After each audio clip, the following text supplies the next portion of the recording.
Hello guys, आज आम्हाला भेटले होते खुशाल भाऊचे रिश्तेदार. आज आम्ही दिवसभर काय केलं ते तुम्ही समर ब्लॉगमध्ये पहा. लेकिन एक सेकंड. आज होता आमच्या ट्रिपचा प्लॅन. सकाळी 5:30 वाजे उठून आम्ही ट्रिपकडे जाण्यासाठी निघालो. गाडीमध्ये डिझेल टाकलून जाताना आता बमलेश्वरी आईच्या दर्शन घेवायला आम्ही. आमचे बकरे काय गाडीमध्ये चुपचाप जाणेवाले नाहीत, ते काही ना काही करतच राहतील कांडा. हमको मारो, हमको जिंदा मत छोड़ो सालो. हम कोई मंदिर का घंटा है कि कोई भी आके बजा जाता है. नाश्ता केलो ना जाण्यासाठी निघालो ना आता डोंगरगडकडे. ट्रॅफिकवाल्यानं महाराष्ट्राच्या बॉर्डरवर चालाम फाडलं आमच्या गाडीचा. डोंगरगडमध्ये पोहोचलो. फ्रेश होण्यासाठी एका ठिकाणी थांबलो. अरे इथं बहुत चालू माणूस आहे. आमचा सर्वांचा हातपाय धुवून झाला, मग फेसवॉश केला ना आपण एकटाच लावलं. आई बमलेश्वरीचे दर्शन घेण्यासाठी आम्ही आता पायऱ्या येंगत आहोत. 1000 पायऱ्या चढून आखरले बमलेश्वरी आई दिसलीच आम्हाला. नारळ वगैरे ते कायले बांधते तो माहीत नाही, पण आता एवढ्या जणांनी बांधले मी पण बांधतो म्हणला. टिंक्याच व्हिडिओमध्ये येवासाठी नुसता बोट दाखवत आहे माझ्याकडे. त्याच्यानंतर मंकी किंग दिसला आम्हाला. तो मस्त खात होता.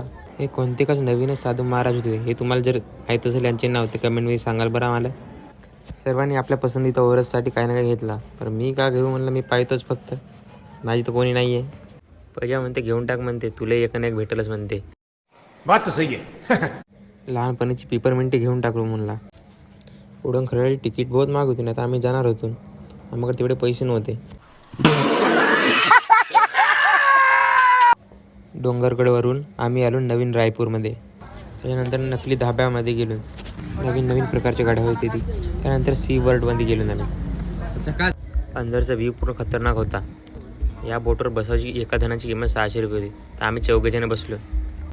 निकिता या बोटवर मी पण बसतो म्हणते. 800 रुपये किंमत होती या बोटची.